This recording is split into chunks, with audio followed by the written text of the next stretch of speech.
Jā, nu tāda gara izspēle pagaidām bez metiena un Miteļa Rēdliha raidījums.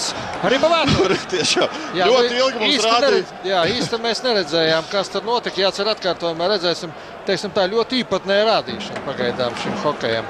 Arī vairāk par jums neesam redzējuši. Skats, ka Miteļa Rēdliha metiens bija. Skaidrs, Karsums. Mārtiņš Karsums.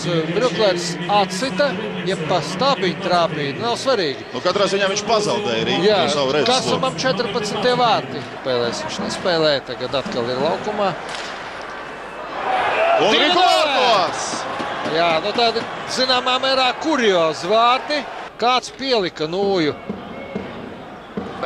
Vai nu mūsējais, vai nevar saprast, bet katrā ziņā Ripi ir vārtos, bet uz vārtiem Šindels. Šindels, jā, Jakobs Šindels. Un tagad jau mājnieki dodas uz priekšu. Enlunds, somu hokejists. Ļoti veiksmīgi viņš. Tarasenko. Atstājām. Samazina rezultātu starpību. Skatāmies vēlreiz, nu. Kā trāpīja uzreiz pašā augšējā stūrī šeit Mārim Jučeram, protams, ļoti sarežģīti bija glābt komandu un ļoti labi piespēle no aizvārds viņam. Dinamo, Dinamo, Riga, Dinamo, Dinamo, Riga, Dinamo, Riga, Dinamo, Riga, Dinamo, Dinamo, Riga.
Diemžēl nevis bija viņam klāt, bet atšķirīts.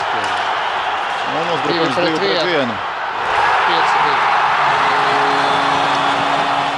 Nu, ļoti dziļi palikām. Visi nepaspēja vienkārši atgriezties aizsardzībā. Skatāmies, Suglovs gūs savus otros vārtus šajā spēlē.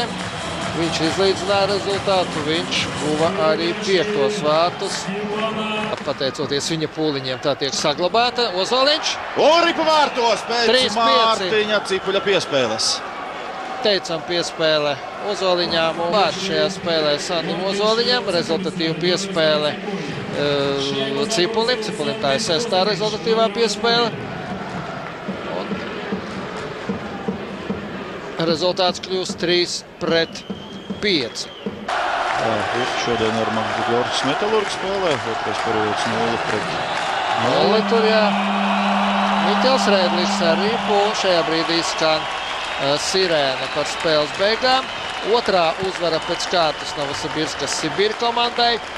Pirmais zaudējums pēc 5 uzvarām pēc kārtas Rīgas Dinamo komandai.